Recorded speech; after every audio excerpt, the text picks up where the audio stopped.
Hey, hello and welcome back. So we're going to move on to a little bit more information on the content of your paper and then moving on to works cited. So although we will cover in-text citation in a lot more detail later on in a skills lesson or with your teacher, I did want to give you some just basic ideas of what an in-text citation is. So this once again is coming from the OWL University Lab, Writing Lab at Purdue University. And this is a continuation of some of what I showed you before. So what is an in-text citation? In-text citation is a brief reference in your text, meaning your words, what you've written in your paper, that indicates the source that you consulted. It should direct your readers to the entry in your works cited list for that source. So that's really important. That's a very important point here. Each in-text citation should match something that's listed on your works cited page at the very end of the paper. So you should never have lists of resources on your works cited page that do not have in-text citations. So they should match. And so, for instance, if you give just a some information that you took and you used some facts or figures and you worded it in your own way and you didn't plagiarize in any way, you would put that information in your paragraph, and right behind your sentences, or wherever you put that information, right behind it, in-text citations are actually in parentheses. Okay, and I'll show you an example of that. But the parentheses usually will have the author's last name, or a title if there's no last name, if there's no author. Sometimes there's just the title, and with a page number if possible. Some of the web sources don't have page numbers. But anyway, that citation in text, right in the middle of the paragraph or sentence, wherever you're putting that information, usually at the end of a sentence, will tell the reader exactly where that piece of information came from. You found it in which source. So that in-text citation is just a system so that your reader knows where your information came from specifically, not just the list at the end, but specific parts in your paper. So it should be unobtrusive, meaning providing the citation information without interrupting your own text. So you would not put it in the middle of a sentence. You'd put it at the end of a sentence or at the end of a paragraph if all the paragraph came from one source that you're paraphrasing. We'll talk about what paraphrasing means in a little while later, but so I just wanted to show you, and in general, this in-text citation, what it looks like, and we'll take a look at it. So here's an example, and this is actually one right from the OWL website, again, their demonstration here, and so, or their PowerPoint that they put together.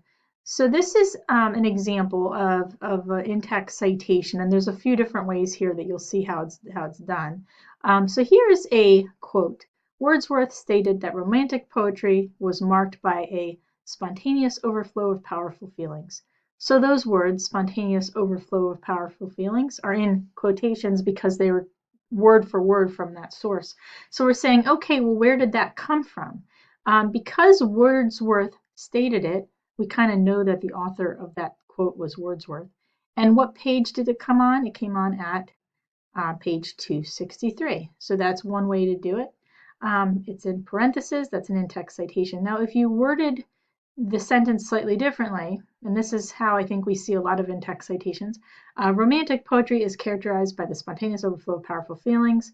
And then behind that, you have parentheses, parentheses. You have the author's last name, Wordsworth, and the page number that that quote came from. And so basically, we know now the author's last name is Wordsworth. The works cited page would have an entry like this at the bottom. This wouldn't be right in the middle of your paragraph. This would be on the works cited page. You'd have Wordsworth, that's his last name, comma, William, period is the first name, Lyrical Ballads, which book it came from, where it was published, and the date. And anyway, you would know that Wordsworth matches with that works cited entry. So that's just a really general example. You'll see how it's a little different depending on how you put the sentence in there, whether you just have a page number. Usually you'll have the author's last name and page number, or even possibly a title name if you do not have an author's last name. But either way, it should match with your works cited entry like that.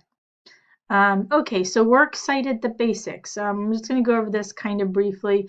If you're not catching on to all this, it's okay. I'm going to show you in another place how to look for how to work on some ways you can create citations online, like automatic citation creators. But this is the general idea, and this is where they talk about the core elements. This is what they've changed for this version, number 8, where everything kind of goes in this order. So first and foremost, if you have an author, you're going to list the author's last name, comma, first name, period. So that would be the first element if you have it, right? You will have the title of the source, which is the book name, right? Or maybe the article name. The title of container, we'll talk about what container means. That sounds kind of weird, and other contributors. Version, that may be like if it's a magazine, or number, possibly a journal and journal periodical that has numbers published. The publisher, and that's possible for books especially, and other resources, publication date, and the location, which we'll talk about in a moment. So the first few should be easy. Author and title of source, we kind of know we're starting with that. Let's look at some specific examples here. So begin the entry with the author's last name, followed by a comma, and the rest of the name is presented in the work, and this with a period. So you have last name, first name, middle initial if needed, or if it's available, and then the period. Okay, then you'll see this next one, Jacobs, comma, Allen. The other thing you'll notice, these are all works cited examples. You also notice that there's sort of this reverse indentation here. It's something we'll talk about in more detail later, but this is typical for the works cited list. You have the author's last name that sort of hangs out, and then the rest of it flows on to the next line. Like I said, it's basically like a reverse indentation you see in paragraphs, but you'll see the first element first will be the author's last name, first name. Now these are two different sources here. One is by Barron, one is by Jacobs. I can also tell by looking at this that they're different types of sources. If you have a article name, it's going to be in quotations, redefining reading, the impact of digital communication media. If it's a whole book, it's going to be in italics, the pleasures of reading in an age of distraction. So I can tell a little bit about that just the way it's set up right away. You'll see that this one has a volume number, version, right, January, and page numbers. And so they're going to all look just a little bit different. But that's just one example with the author. We're looking at title source. I kind of got into this right now before. But books and websites should be in italics.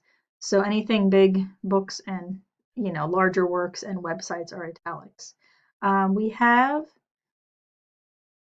oops, I don't know why there's that space there. But anyway, you would have the author's last name, first name, so many books. That's probably the website name, right? Because then we know it's from that. Periodicals. Periodicals are just another name for journal articles, magazine, newspaper articles. Television episodes and songs should be in quotation marks. So Beyonce, this is a song name. Pretty Hurts is in quotations. And then there's the rest of the information there. When we talk about, whoops, I'm going quick. There we go. Title of container. Now that sounds kind of weird, but it may be that it's a story inside of a group of a larger piece of work. Like even if you're thinking about our textbook, right? If we were trying to cite a short story in our textbook, we would have the author's last name, the author's first name, the title. Like let's say if it was A Sound of Thunder, you would have A Sound of Thunder in quotation marks, but then you would have, the pathways literature for readers. You'd have that next. That would be the container. That's an example of a container. Other contributors. I'm not going to go through this too much because it gets a little confusing, but version, usually if this is a version like the Bible has a version, or if there's different editions, like MLA has an edition, 8th edition, you'd put that in there. Number. So we have volume numbers. If it's, like that first example with Baron Naomi S., we have PMLA volume 128, number 1. So we have number, and we have publisher possibly. I'm sorry, I'm going through this kind of quickly because it's going to depend on your source how you put this all together. But this is generally, the order of things.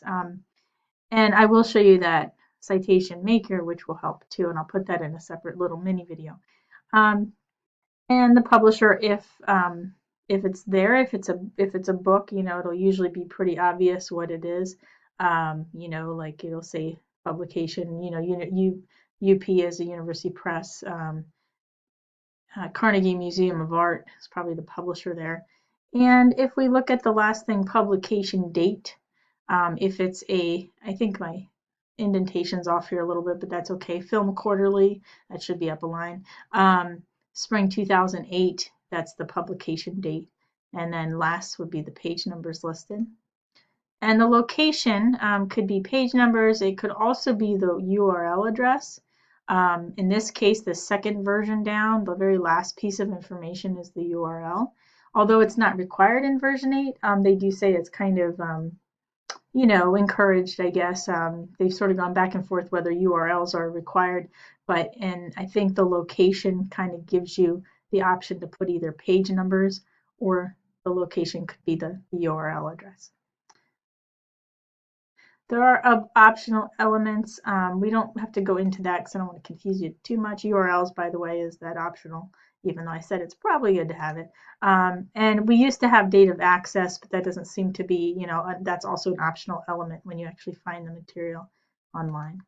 Okay, so that kind of brings you to, that kind of brings you to the end of the overview of in-text citations and works cited page.